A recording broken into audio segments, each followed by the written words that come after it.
The reason why it's been so freaking hard, and it's still so hard and dangerous for IBRAHIM TRAORE to be doing what he's doing with Burkina Faso is because of those agreements that were signed. Yes. He's going against the grain. He's going against all those freaking agreements that were signed. Congo will never be free until Congo fights for itself. Relying on other people to have sympathy on Congo will never be. Free Congo means, hey, look at the atrocity that's going on over there. Gather up globally as a collective. Let's draw awareness, just like we did for Gaza and all these other places, just like we got to do for Haiti as well. That's why we blame and we don't like this puppet Ruto. When the West finds a puppet that they can control, they will do anything to keep that puppet in power. The South Africa of the apartheid regime never had load shedding. Kagame. These people are diehard fans of him. They will say anything just to hype him up. They're very passionate about their Kagame. Yeah. But those Rwandese, a lot of them don't know the atrocities and wrongdoings that their president has done. They don't know. The grown folks know, but they will never admit it. Why would you come out here and badmouth somebody who's doing things in your interest? Yeah. No, they will never. They will never want to come out here and blow the whistle. Yeah, and that's kind of sad because, like you said, like those grown folks, those elderly people, they know what Kagame did in the past. Just because you're an old folk, just because you're an elder, doesn't mean that you have integrity.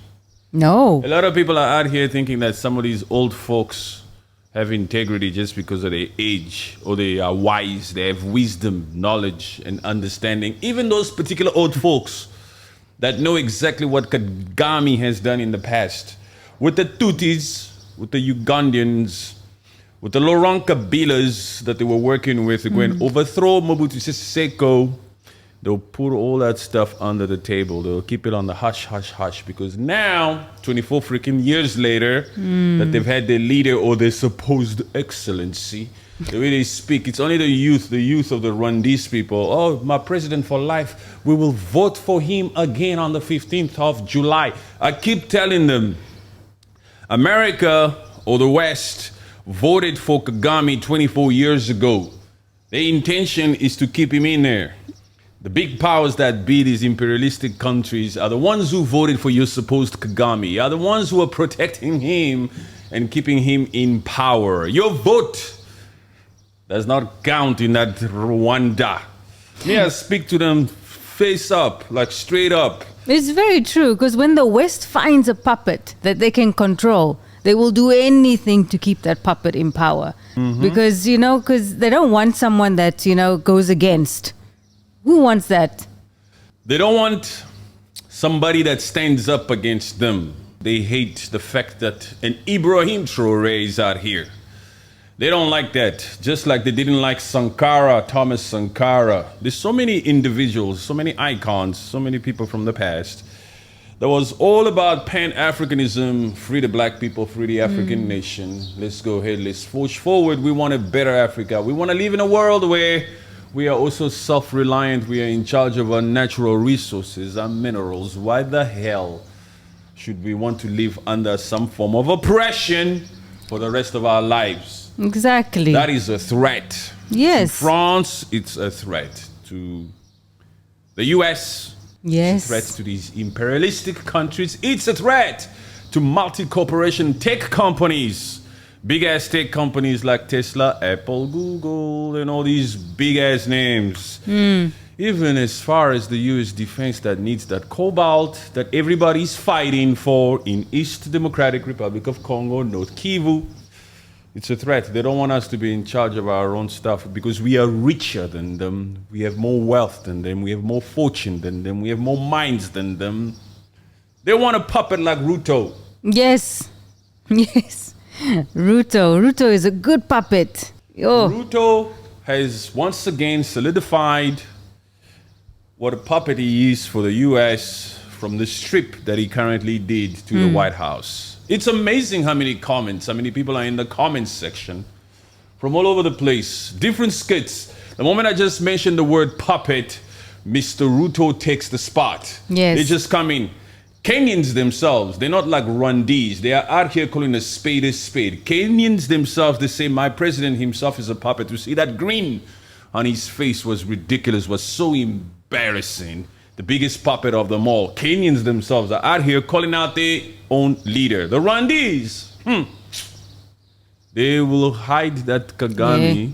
They will just speak all highly of him, regardless.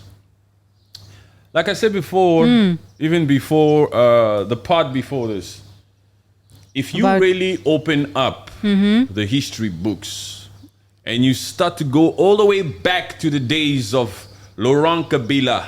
Laurent Kabila was the father of Joseph Kabila. Laurent Kabila was the man who took power as the leader of the Democratic Republic of Congo. Yes. In around that 1995, 1996, after they overthrew Mobutu, right? Boom. He stayed there for some time, but he came in through those Ugandan Tutsi people in the Rwanda. And the plan was always, when he's in power, he will install certain puppets from their side so that together they can do their best to overthrow this whole freaking system so that they are now in power, so that they control the whole freaking Central Africa. It never worked. When Kabila stayed there, after some time, he started saying, wait a minute. There's a lot of stupid shit happening here. I can't let all those Tutsis come back here. I can't be installing Tutsis in this Congolese government. So he sought help elsewhere, Angola, all these other places, Mozambique, Zambia, Namibia. He went all over the place looking for help, which was a bigger problem also at the end. And you know his story. You know how he ends? He was assassinated too. He was assassinated. Because the West didn't see him as a good puppet anymore. He was going against the grain. Once you go against the grain, how is it so easy for people just to get rid of another human being anyway? Greed. Yeah. Money. They couldn't care less. They're out here thinking for themselves only. That's what you got in Cameroon with Paul Biya. So old. Very old, huh? He's extremely old. Oh, that one is a disgrace. Oh, that one should just spend some time with his grandchildren. And these Cameroonians should be out here actually talking about this, challenging this. That means you are happy with the way of life. When I go into it, I see how most Cameroonians are unhappy about the situation. There isn't a country that has a lot of black people that is very, very, very satisfied and happy in Africa. No. The reason why I emphasized on black people is because we straightforward with it. Yeah, I mean, these Cameroonians, they should stand up and say, come on, like, South Africa did Zuma must fall, get them out, they find a way to get your word out there to say, Paul Biya, it's time to leave office. I mean, we want young people in office. Like, look at Faye and Ibrahim. When Faye went to Burkina Faso, did you see how they greeted each other by the fist? Ibrahim Traore and Faye, they greeted each other like brothers, fist. Faye, the current newly elected president of Senegal. Yes. Yes, yeah. He's young and fresh and out there. He just did a tour of those countries in West Africa. He went to Burkina Faso and to Mali. I didn't see him with Niger yet. I suppose perhaps he did, or he's on his way there or something like that. But his mission right now as a newly appointed president of Senegal is to basically strengthen ties, to introduce himself to these supposed leaders that have been running that whole region. He knows that the ECOWAS nations have their own committee and they have their own meetings. He's never attended one. He's about to start. So even when he visited Burkina Faso, Ibrahim Traore, it was to introduce himself and to basically display his views on this entire region, to acknowledge the dispute that currently exists now between these three triumphant countries, Burkina Faso, Mali, and Niger, who have somehow distanced themselves and separated themselves from ECOWAS. Yes. For Senegal to build a tie, a coalition, to be a part of the confederation with these three countries, it needs to weigh all its options. And as a newly appointed President Faye, We went there to introduce himself and to speak on all the matters, but to also let them know that, listen, whatever ECOWAS that you people are disagree with here, whatever principles or policies or way of governing, going about things that you disagree with, you have to understand that I have never attended any meeting by the ECOWAS. I will make my trips over there. I will attend. I will see what's going on. I'll get to know people. But I like the original ideology and reason why the ECOWAS was formed in the first place. Which makes sense. Yes. You cannot just come out here and just start tying with them and say, well, I'll stand with you, if he's never really, set with the ECOWAS. Yeah, exactly. And you can see that Senegal is on the same idea as Burkina Faso, Mali, and Niger by Ousmane wanting France out of Senegal.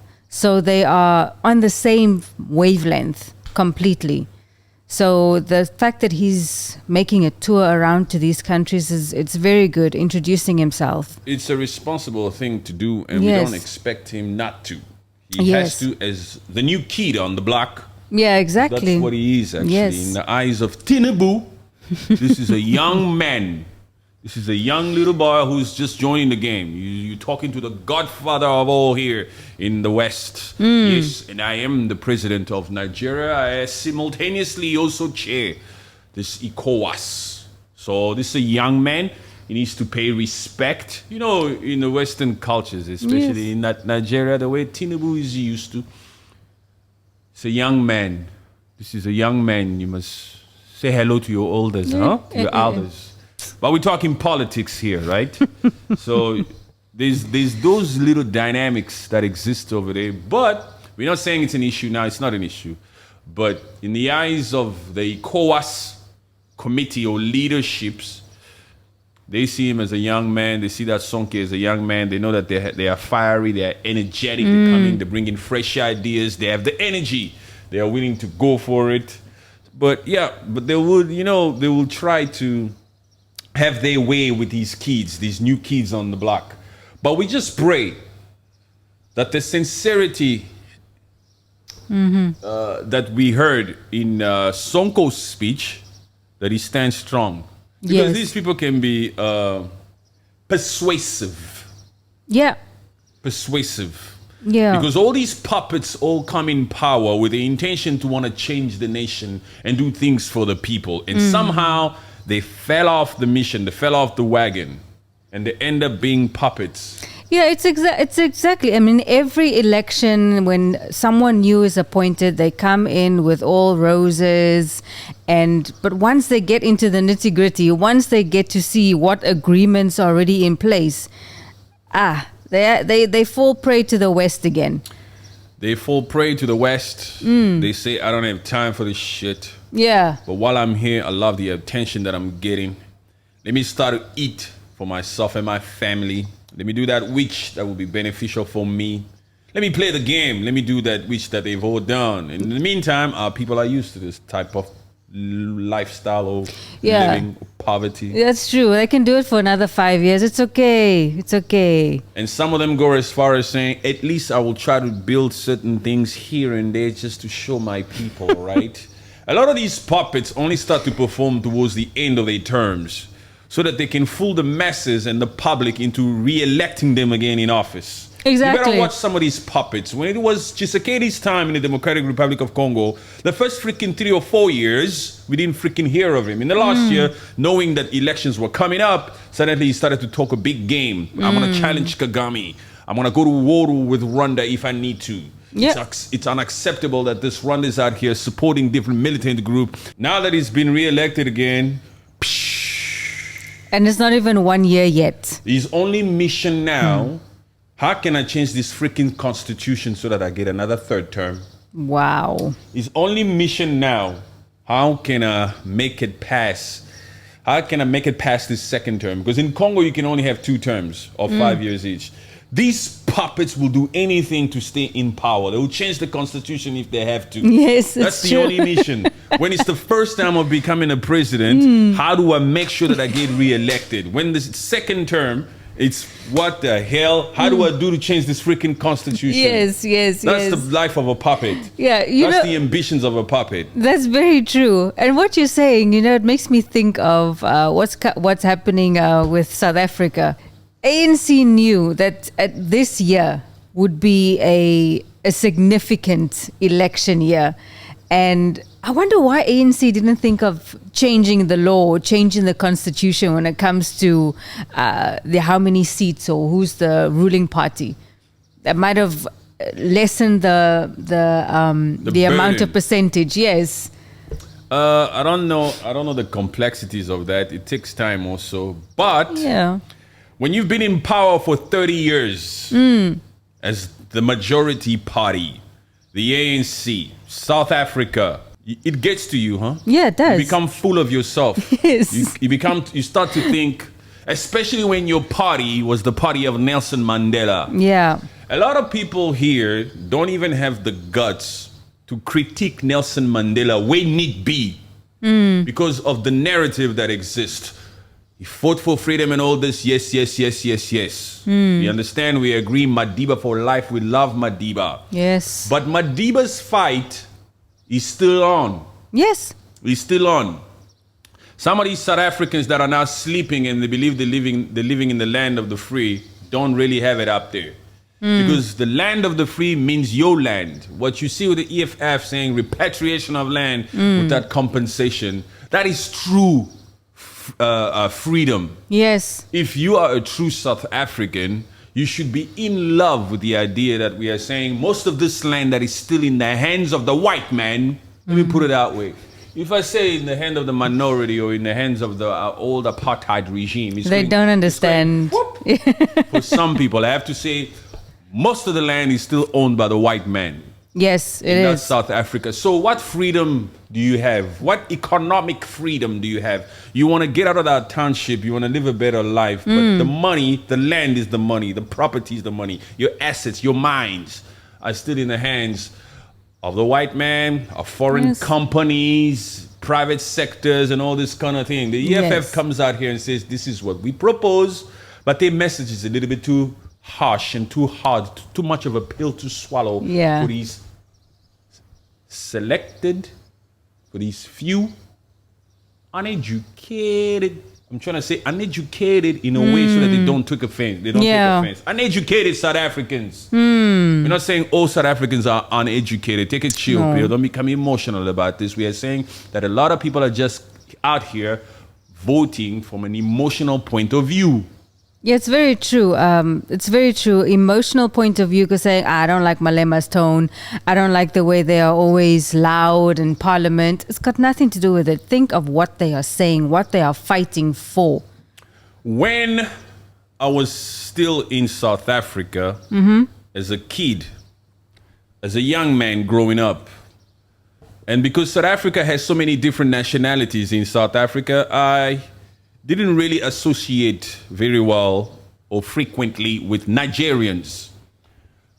And my opinion at the time was that these people are so loud, all they do is shout. Are they fighting or are they having a conversation? What the hell is going on over there? Can you please call the manager, please? What's going on over there? We're trying to have a conversation over here, and those guys over there are just too loud. Can you please tell them to calm down? And it would seem aggressive from afar. From the naked eye, it would seem as if there's a dispute over there. There's an argument. There's a fight about to break out. Yeah.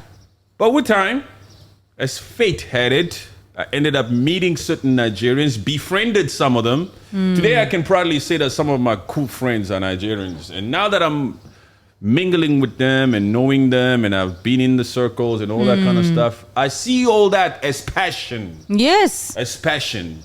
I easily overlook the tone. In fact, I think maybe I might have picked up a few. It might have grown on me a little bit. But the thing is, I had to grow. I had to grow past that little thing of this is the way life is. Everybody speaks like this. Why these people like this? I had to grow past that. Yeah. And then I started listening to the actual content to what people are actually saying, even when they are screaming. Because in the government, these South Africans that are upset or that take offense to Julius Malema's tone is because they're not actually listening to his content, to the words that he's saying. You understand? Yes. Because what he's saying is so freaking passionate, and he's so passionate about it that he has to be like that. He's a human being. He's not a machine. No, and he's been fighting for this cause for so long, and he's passionate about it. So just forget about the people's tone and just listen to what they are saying. It's very simple. Yes. Another great speech by Julius Malema that I watched in one of these old past interviews that he had was the fact that he was talking about South Africa is still living with an apartheid mindset. They're still living in an apartheid mindset. We got these monuments or these statues of past colonial rulers. Jan van Riebeeck. Jan van Riebeecks and all these types of statues all over South Africa. Yes. All these statues that represent the apartheid regime that you so proclaim that you have moved away from. Yeah. But they're all over. So he sees a South Africa where none of those freaking statues exist. That's the past. And that is the truth. All of these things have to be removed. They should be taken and be put in some freaking museum. Not to be displayed out on the street for the next generation to keep seeing. For the next generation to keep growing up saying, Mommy, ufunan, not ufunan. I almost spoke Osa now. I forgot, I don't know how to speak. Ufuna means do you want? Hey, I think so. I'm not really sure. Do you want ufuna? Yeah, I was about to say, the kid was about to ask, who is this? What statue is this? And then mommy has to start explaining that this is one of those old apartheid regime murderers. You understand what I'm saying? Yeah. I was about to speak Osa. You hear the click. Yes. Even the click, I never really got the click. Unfortunately, I never. But that was a great speech or interview that I once saw about Julius Malema. There's a lot of things. He even went as far as saying South Africa still doesn't have a name. South Africa is a direction. That is not a name.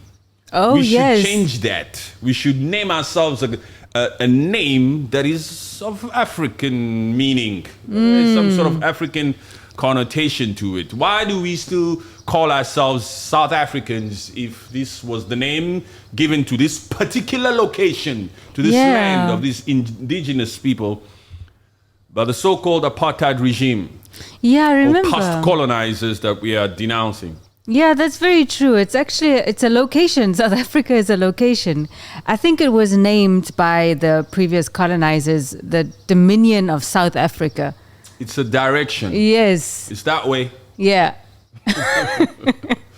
It's like, where do you stay? That way. Yeah. No, I say, where do you stay? That way is big, man. Where are you from? I'm from that way. No. Yeah, no, this one doesn't open up. We cannot be friends with this guy. This guy's got, there's a level of secrecy with him. I'm asking him, where's he from? He's telling me South of Africa. What's going on with this dude? Man. What's the name of your country? You know, it is possible that in those particular agreements signed by colonials, colonizers past with South Africa before they gave them that freedom to usher in democracy, it is possible that in those agreements they say, and you shall never change this name, huh? It's possible.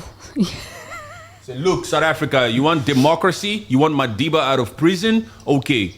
Terms and conditions apply. Number one, you will never change the name South Africa. It's possible, yeah. Keep it that way. Lifetime agreements. We want to be able to sit in our comfort places and know that was once our baby. In fact, it's still our babies because that was term number one, by the way. Number two, you must maintain that Afrikaans, huh? Yeah. The thing is, I just find it very hard to believe that when you own something, why on earth would you give it away for free? If you truly believe in your heart that this is mine, what would move you to one day say, I want to give this up, I want to give it away? What would persuade you to do that? What kind of a good Samaritan would you have to be? An angel sent from above. This used to be mine, but now it's yours. There are no strings attached over here. It's completely yours. That's why you see those 14, now we can say 12 Western African countries, Francophone countries that were colonized by France, Yes. had to sign those colonial pacts. Okay, fine, take independence. The whole freaking world is out here screaming that we need some form of democracy in this world. Okay, take it, but terms and conditions apply. Yes. You better sign here, boy. Yeah, man. Yeah, it's true. I mean, no one wants to, like, if you hold on to something, I created this baby, I created this country, I must receive, it's like you're receiving royalties every 5 years. A lot of these colonizers think of these African countries as places they discovered. Yes. They don't even recognize them as yours. We discovered it. It was over there. I found it. If you come out here as a freaking African or a dark-skinned person and start to say, no, but it's mine. I live here. I've been here. I was born here. Shut up. You see this? This is a flag. From now on, we're going to put this flag here. You are now recognized worldwide. He goes back wherever he came from, that white man, and say, I found one also. You're not the only one. It was a competition among them. Oh, my Lord. We were just pawns at the time. The Yes. African people, they were just pawns. Even these Haiti, Asian people and all those South American places, all pawns. Yes. It was a competition among themselves. Those people that sat in Berlin to carve it up. Okay, fine. We at least we need to divide it equally. They even fought for us. They argued among themselves. Yes. No, that's too big for you. It's like that's too big for you. The cake is too big for you. No. We need They to split fought. this cake. And some of them, you know, when there's an argument, when an argument breaks out, this one say, no, this is mine. That no, this is mine. This is mine. And okay, wait, I'll talk about it. This one gets mad and they end up going outside. Outside there. Yeah. They're even talking. He's very selfish. He's very selfish. He wants to take that whole freaking Mozambique, also that Mozambique, that Zambia. He wants the whole freaking thing. Oh, okay. Look, okay, we're gonna take. Okay, you can be a part of Burundi. You can take that little. You see that little? That's too small. The other one says no. Okay, go. They fought for it. Of course they did. Yeah. They carved it up. They sliced it up. And it's not something to be proud of, you know. It's For who? For us. yeah. How can it be something for us to be proud of? It's not something. You mean it's not something to be proud of them? Yeah, the They behavior are of freaking proud of what they've done. Let me tell you that. shameful as human beings, man. They are so proud of what they've done. You know, corruption as it exists in Africa right now speaks louder than we think. With the supposed democracy that most African countries have, what have they been able to produce? Look at this South Africa who's had democracy where these black folks have been in power for so long. What Yeah. did they create? The South Africa of the apartheid regime never had load shedding. Yeah, they created load shedding. That's what they created.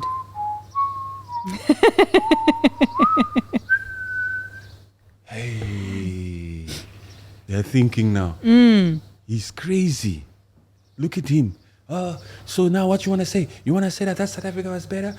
You don't appreciate the freedom? No. Let the comment section. The comment section.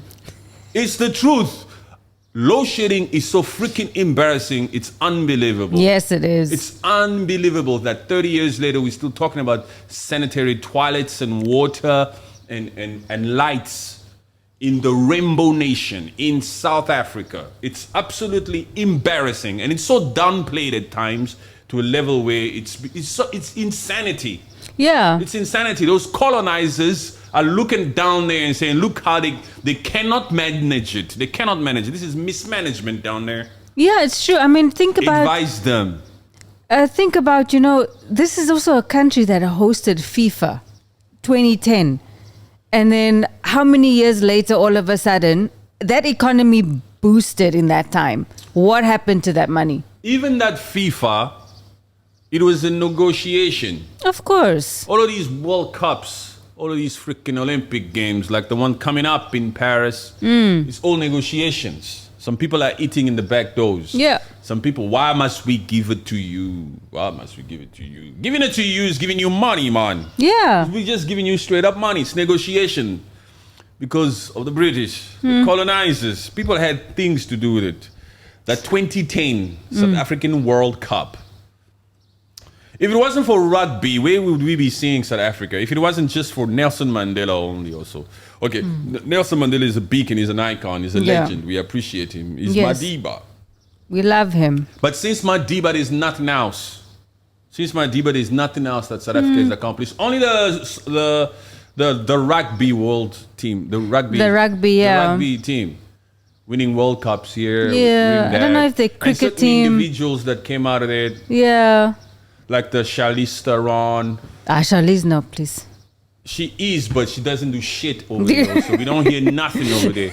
Trevor Noah is trying now. He's still young. Perhaps, Trevor Noah, you're only but taking a break because you worked for so many years in that freaking Daily Show. But you got to do something significant with your platform. But anyway, we're not expecting too much out of you, okay, brother? We're not expecting you to liberate the South African people. No. You're a comedian. We get it. Do your thing. Continue to put us on the map. This other one, what is his name? Elon Musk, Tesla. That one is just stealing from his country. That one, if one could erase the fact that they were born in a particular place, that one will quickly erase it. Of course. So that South Africa is not attached to his name. I think he feels some type of way whenever they say, no, he's a Pretoria boy. I think he feels some type of way. There's nothing to be ashamed of. Because how can the freaking richest man on the freaking planet, if you still are, I don't know, I'm guessing you still are, have nothing significant to show for in the country where you were born? He has more to say about the American political system than he has to say about his own freaking birth country. Yeah. That Elon Musk, that Tesla guy, SpaceX, that needs all that cobalt too, that's coming out of freaking Democratic Republic of Congo. Everybody knows it. Everybody knows it. Nothing new said here. Nothing new. That's the world we live in. That's why when you see them, you just think, what?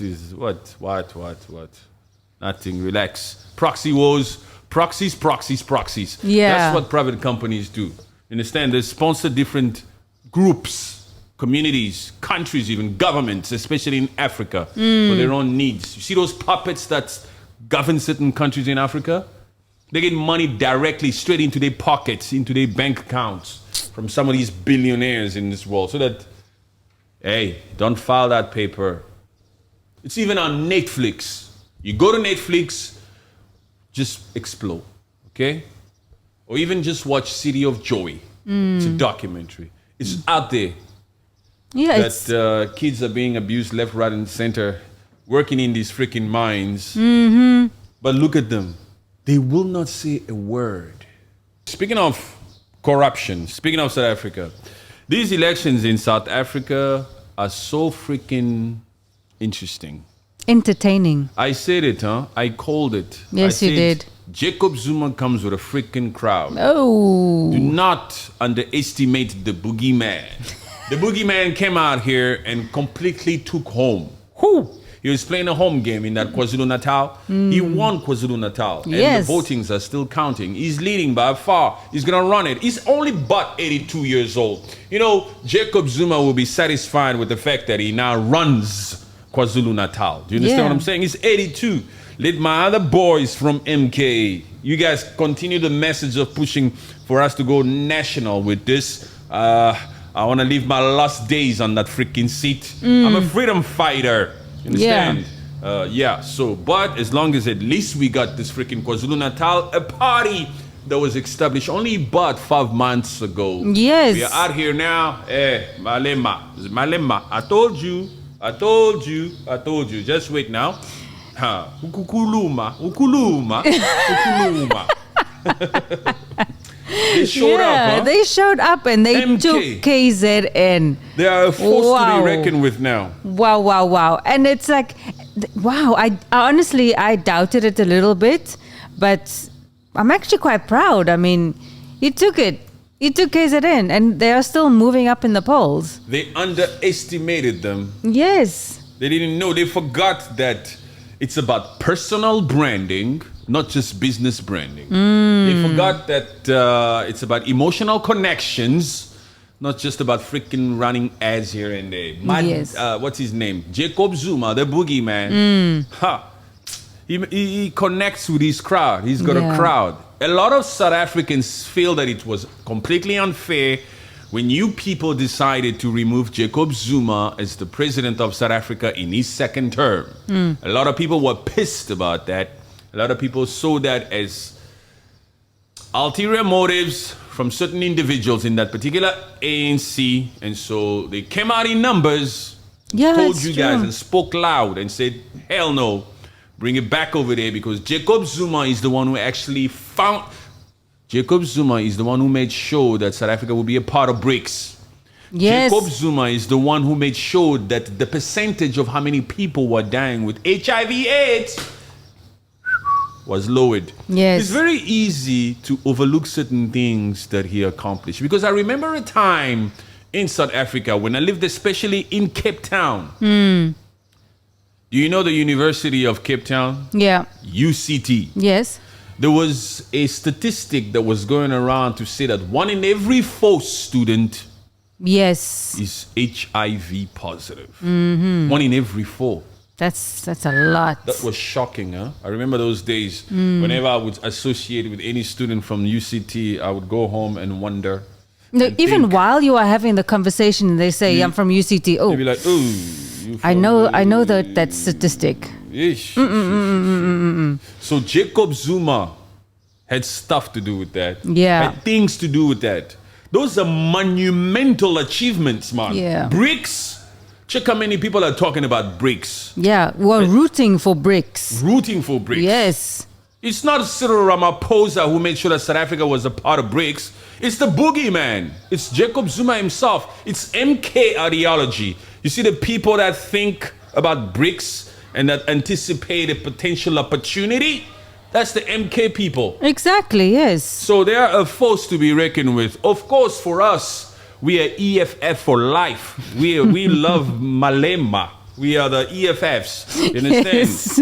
Repatriation of land without compensation. Yes, Nationalize all these freaking mines and all these assets that belong to South Africa, so that all that money, all that stuff can be directed and allocated to sectors that need attention. Economic freedom. We are EFF for life. Yes. But that boogeyman also did certain things. Yeah. But please go on. I'll be rambling here. Yeah, it's like, for me, I'm thinking of back in the day, living in South Africa, living at home.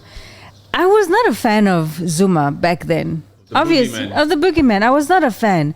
But over the past, I would say 6 months, watching him in the news, listening to what he has to say, I became changed, and actually watching him doing the campaigning for MK in the past 2 or 3 months.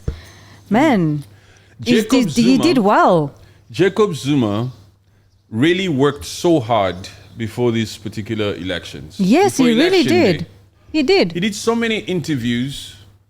He was so loud. He was out there. He made his message known as the president. He was campaigning at that age. He's still strong, huh? Yeah, he's upright. He's 82 years old. That particular interview that he did at Mhlantla Estate in KwaZulu-Natal with Newsroom Africa, he just walked throughout that interview until he finally sat down somewhere. But he was just walking for like a good 30 minutes plus at 82 and talking, and very entertaining. Yeah, oh yeah.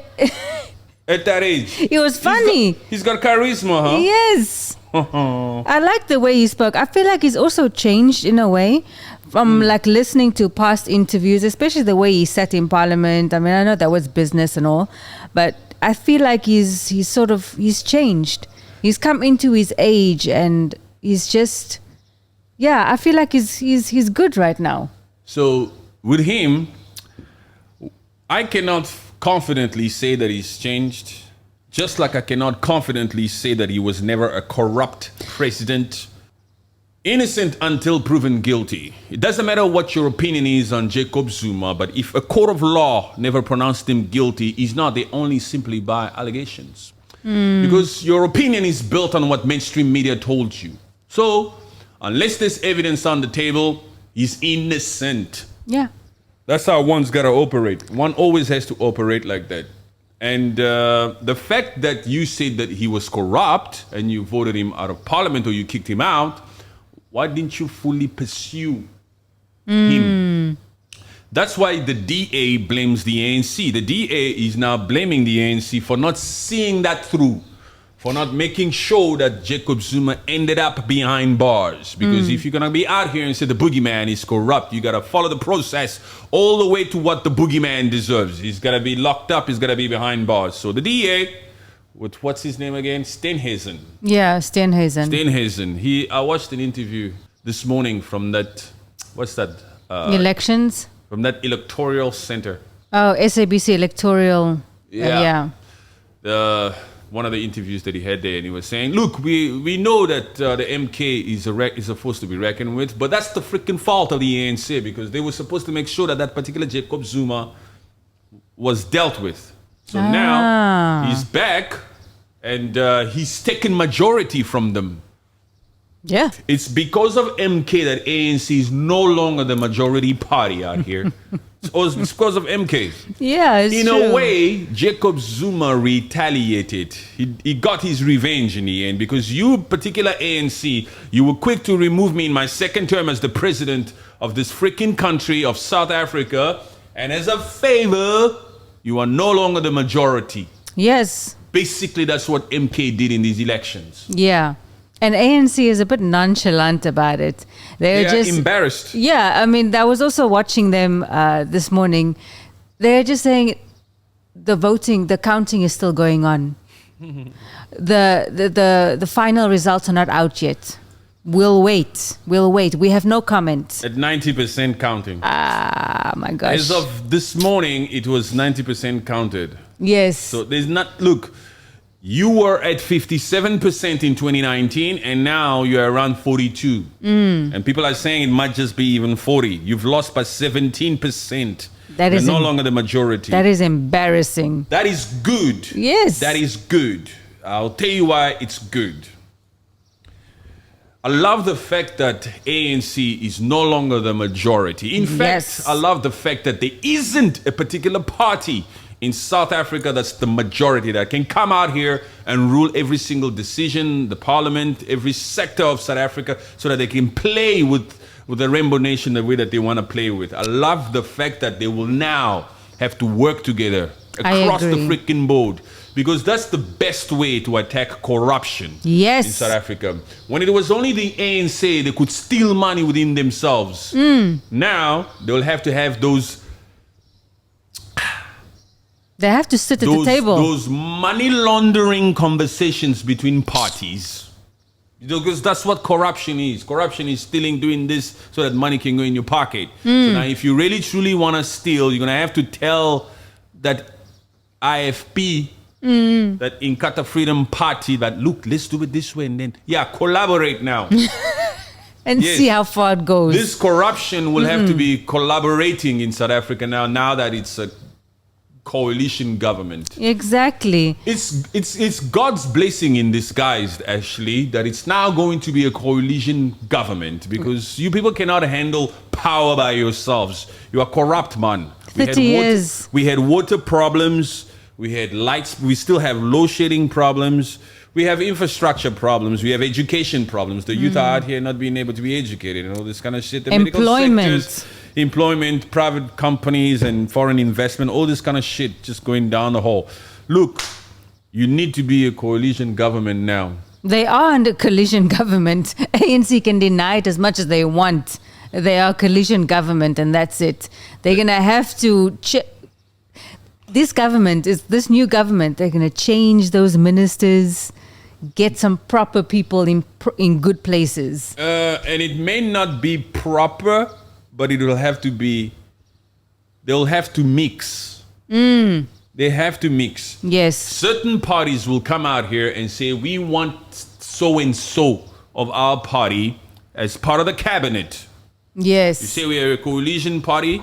Okay, let's stoke. Well, we want this particular guy in the cabinet over there. We want 4 seats in the cabinet. We want this there. We want that there. We want this person to be the deputy of that treasury over there. Yes, have yourself as the chair or as the head, but we want this guy from whatever, Float Shibambu perhaps, to be the deputy of finance, minister of finance, perhaps. It could be. I don't see the ANC wanting to work with the EFF. It'll be a very interesting 2 weeks. Because until the 16th of June, I think it's Youth Day. Yes. That's by then the government must be formed. Yes. A president must be elected and all this kind of thing. So until then, it'll be a very interesting 2 weeks of these people running around and sitting around and meeting with each other and seeing how they can work together, who to work with or whatever. Yeah. So it'll be very interesting. One interesting fact is the fact that MK does not want to work with Cyril Ramaphosa. They are willing to sit and negotiate terms with ANC as a party. Oh, but Cyril mustn't be at the table. They don't want the Cyril Ramaphosa ANC. That's what they call it. Whoa. The ANC of Ramaphosa. We are willing to sit down with ANC, but not with Ramaphosa. He's the one that it's a no. We're not working with him Because he's the one that kicked him out. There's beef there. Huh? There's tensions there. Yeah. So it'll be very interesting. Actually, the provincial political landscape of South Africa is more serious than the national one. Because provincially, that's when things have really shifted. Exactly, in you're terms right. of municipalities and metros and all this kind of thing. A lot of these South Africans, they forget that there's also elections throughout these 5 years. Yeah. You know, like there will be more elections of certain metros and stuff in 2026. You gotta come out there and vote too. Not just wait for national elections. It's not just every 5 years. Yeah, but the youth is getting into politics now. The youth of South Africa is getting into politics, actually across the board. Across the motherland. People are showing a lot of interest. That's why we have to continue to be loud out here, to speak loud so that the youth, so that your For You page is full of politics. Yes. Yeah, full of important stuff. Enough dancing to all these stupid challenges that doesn't serve you at all. Enough noodle challenges. Yeah. I'm so sick of that. Challenges and these stupid little challenges here and there. You have to know what's going on. Yes. But they've taken an interest now. You know, that's why we're making politics fun. Because we're telling you the truth as it is. We're giving you information about what's going on in perhaps our own little comic way as we do, but this is our personality. We're not acting. Yeah. Yes. We're giving you our opinion. We're giving you our opinion. Let's go back to the land of the free. Let's go back to the land of Ibrahim Traore. The West Africa. So Sonko is out there. Faye is out there. Mali is out there. You know what I want to see, actually? I have to speak about this also because those are also African people. And some of these people sometimes don't identify as proper Africans. We're going to the east of Africa. Okay. As proper Africans, but regardless of what people's opinions are on nationalities and ethnic groups, I feel for Sudan because there's a lot of casualties there. There's a lot of wars in that South Sudan. And it's not being broadcasted anyway. It's just swept under the rug. There's a lot of powers around there also, a lot of proxies, a lot of foreign powers doing things over there for their own interest. It's but so we need sad. to see some peace. Yeah. In this entire Africa, we need some peace. Yeah. We need to make sure that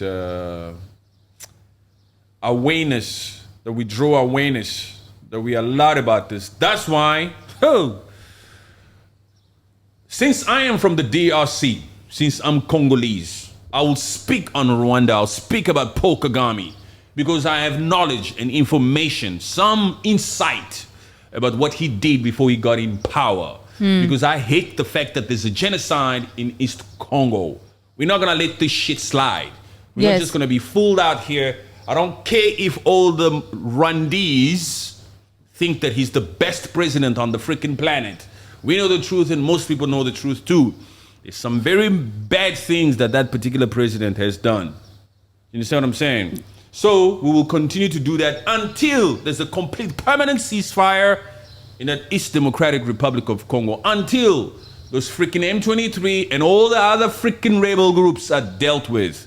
Until multi-corporation companies are out of there. Until there's some form of peace. Because people are dying in East Democratic Republic of Congo. And we cannot be out here just choosing what to say and what not to say. Yeah, it's Paul Kagame should have actually gone to that ICJ. There was a time that they wanted to prosecute him, but he was protected by the West. Really? Of course. That one. Psh.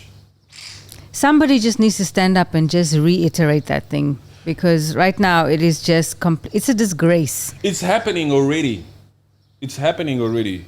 The fact that these messages are going out there, not just by me. There's people that are actually busy with this. You know, people that are actually talking about this, trying to end this stuff and all this kind of thing. And hopefully there's a breakthrough somewhere so that this thing becomes loud and so that it's dealt with once and for all. Yeah. Yes. Yeah, just like the kind of breakthrough we saw in that Burkina Faso. We need a breakthrough around that East Democratic Republic of Congo and in Sudan. Yeah, it's very true. I mean, these breakthroughs, they need to happen. I mean, citizens of each of these African countries, you need to just wake up, open your eyes. That one, you almost sound like a dreamer. A dreamer. They say, look, some of them say, oh, listen to her. Oh, shame. So they need to do what? They need to just wake up. Oh, okay. What are you asking us? We must forgive. We must leave this money. Hey. Are you telling us we must leave this money? No, we want to eat more money. That's how they are thinking. It's true. Yeah. Yes, them. Congo will never be free until Congo fights for itself. Relying on other people to have sympathy on Congo will never be. Even when we put the hashtag Free Congo, we just put it out there to draw awareness. But we're not actually saying or thinking that some people will come out here, take up arms, and we're the freaking needful and go out there and free Congo. Congo can only free itself. Free Congo means, hey, look at the atrocity that's going on over there. Gather up globally as a collective. Let's draw awareness, just like we did for Gaza and all these other places, just like we got to do for Haiti as well. That's why we blame and we don't like this puppet Ruto who's out there making partnerships with the US that will again just put money in his pocket at the expense of the Haitians. Yeah. That's very, very true. Very, very true. Facts. Facts. It's true. Feel free in the comments section. Let your feelings known. Start a discourse. Speak your mind. Do what you got to do. But it's the truth. Congo's got to fix itself. It's these puppets that are in charge. I support certain coups. Not all the coups, because majority of coups are selfish. Yeah. They come from a greedy place. But we need revolutions out here. Revolutionaries. Revolutionaries. Yes. But you know that DRC Congo, the fact that Patrice Lumumba was taken out the way that he was taken out, and for me to say the way that he was taken out is because of the huge names that everybody knows were involved in his disappearance and eventually in his death. The fact that that was done to a prime minister just goes to show one, the level or to the extent to which these powers that be, these people that are actually profiting from Congo would go. Because he was a prime minister. Yeah. And he was outspoken, right? He was fighting the good fight, yes. Of course. They don't like that. They hate that. Look at this one. He's talking about this particular country where we eat should be self-reliant and that we shouldn't be allowed, that they should be able to control their own natural resources by themselves. This is a threat. This individual is a threat. Yeah. It's not in our interest. That's why they come out here and say we have to protect France's interest in the region. Please. What interest? That pisses me off every single time I hear that. Yeah, the U.S. has to protect its interests. I don't understand that whole saying that they just. That saying is so freaking obvious. Yeah. That it's just freaking accepted politically out here. Just because it's what being. What interest do you have in there? You shouldn't have any freaking interest. Yes, you built roads back in the. But we said no more freaking colonizing, right? No more colonization. What interest are you talking about? Interests that are written on those freaking agreements that came with so-called independence, fake-ass independence. Fake-ass independence. The reason why it's been so freaking hard, and it's still so hard and dangerous for IBRAHIM TRAORE to be doing what he's doing with Burkina Faso is because of those agreements that were signed. Yes. He's going against the grain. He's going against all those freaking agreements that were signed to say that you will keep your money with France whilst we will put concrete in your sewage pipes. I'm excited to see what he's going to do for the next 5 years. What the hell is this Senegal saying now? What did Sonko say? Did Sonko say that the French troops must leave? Doesn't he know that we've signed agreements to say that their army can only be trained by us? What the hell is he talking about? No, they're actually talking about going against all those freaking agreements. Really? Oh, we got to find a solution for these people. We got to find a solution. This cannot happen. This will affect Europe. It will affect France. It will affect Europe. We need to sort out this mess immediately. Do you know how much pressure the African Union has because of what's happening in West Africa? Do you know how much pressure the European Union is putting on the African Union because of the shit that's happening with Burkina Faso, Mali, Niger, and now Sonko from Senegal coming out here saying that we want the French troops to leave the country?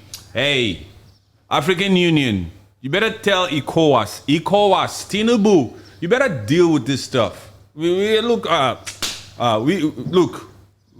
to have to recolonize you people again. That's the kind of talk. That's what that French general had the audacity to come out here and say. I think it's about time that we need to recolonize Africa because the corruption that exists in most African governments is unacceptable. It goes against the interest of France. And to think some person can just say recolonize an actual established country. So what you just said now is very important, but I want to bring a deeper angle into it. To think that somebody can just say to recolonize, right? Yes. That's what they said on freaking TV. Now just imagine what they say behind closed doors. Yeah, even worse. Yeah. We have to deal with those monkeys. It's freaking monkeys. We have to use one of them monkeys, one of their own, to deal with themselves. We have to continue to conduct coups to get rid of this IBRAHIM TRAORE. It's ridiculous. That's why there's been coup attempts on him. That's why there's been assassination attempts. Yes. The Burkina Faso people themselves, who can see the results of what he's doing, why would they want to do that on him? Yeah. It's crazy. It's coming from outside. And outside they're saying, just use that desperate monkey you see down there. You see that one? That one, I've got his number once.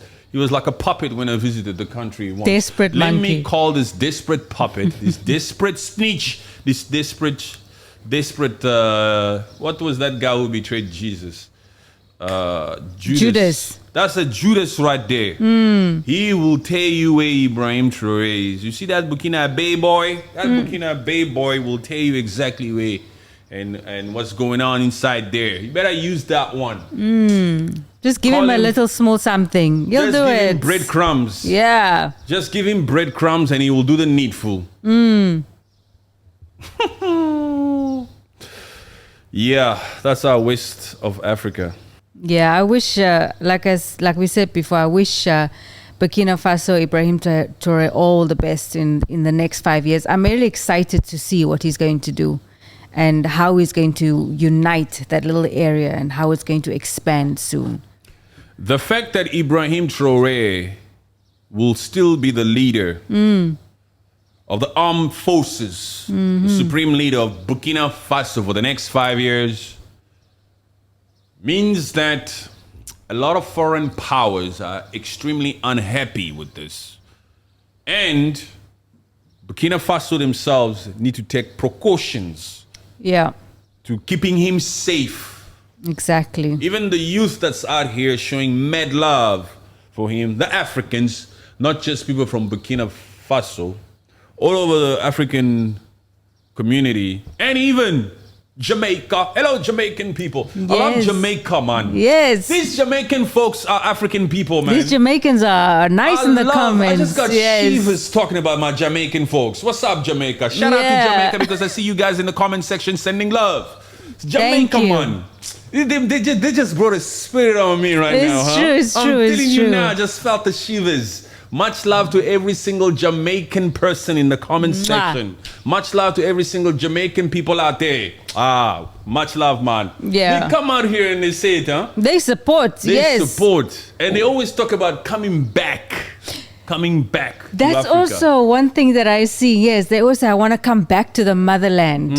Oh, it's such a nice thing That's to see. That's Jamaica right there. Yeah. And they love IBRAHIM TRAORE, huh? They talk about him. They say, we see him. Would they pray for him now? Would they pray for him? Yeah, man.